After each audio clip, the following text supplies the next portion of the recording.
loves the challenge of a horror film, seeing who could stick it out, who will be cowering behind a cushion, who will be crying in their bed, afraid of the monsters that exist only inside their head. But what if the monsters were real? What if the horror film became a horror reality? I'm joined today by Annalise Porter. Welcome, Annalise. Hello. I just wanted to say that ghosts are not actually monsters. They're people, just like you or me. Except they're dead and can walk through walls. Yes, but then we're all different, aren't we? For example, I am classically trained in ballet, and I imagine that you are not. No, but I do karate and Pilates. So, just as I can do ballet and you can't, ghosts can walk through walls and we are not able to do that. But we are still people and suffer from the same fundamental needs and desires as other people have throughout the ages. It's funny you talk about them with such enthusiasm when the police report states that you were found shaking pathetically in your garden. If you'd have seen what I'd seen, Penny, you would have been exactly the same, even with your karate. Let's not beat around the bush any longer, Annalise. Please enlighten us. What did you see on that cold, frightful night? Lights flickered. A neighbour's dog howled unnaturally, and as I looked up from my reading, I had the strangest sensation that I was not alone.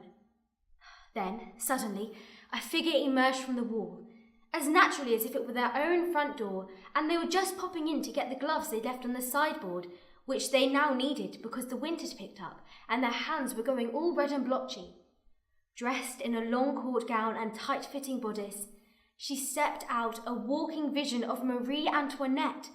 And what did this vision of Marie Antoinette do? She just walked. No, glided across the floor and through the room.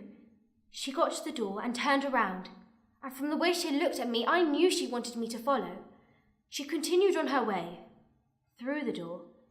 She didn't open it. She had no need. I can almost see her before me now. Though fear coursed through my veins like Svalbard ice, I was compelled to follow. I got to the door and reached for the handle, and as I opened it, I saw the most amazing, mesmeric sight I'd ever seen. The room was crowded with gay folk dressed in clothes of the finest cloth to match even her ladyship herself. The champagne flowed, the caviar was spooned down by the bucketful, and dancing, the most beautiful dancing. We danced a foxtrot, the waltz, and the fandango. It was the most beautiful evening. But why then were you found by police, cowering like a dog that had pissed itself on the sofa?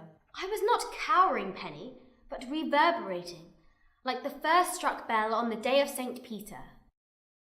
Don't you think you're getting a little muddled? Ghosts, St. Peter... I do not feel muddled at all. I feel like the glory of life has been laying before me. I suppose St. Peter was technically a traitor.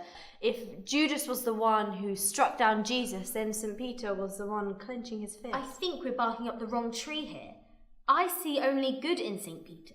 Good, yes, someone you could turn to in a tight spot. No, that's his legacy. Just as yours is of a girl who disconnected herself from society and spiraled down into madness. That's all we have time for this week. Thank you very much, Annalise, for coming in, and good luck.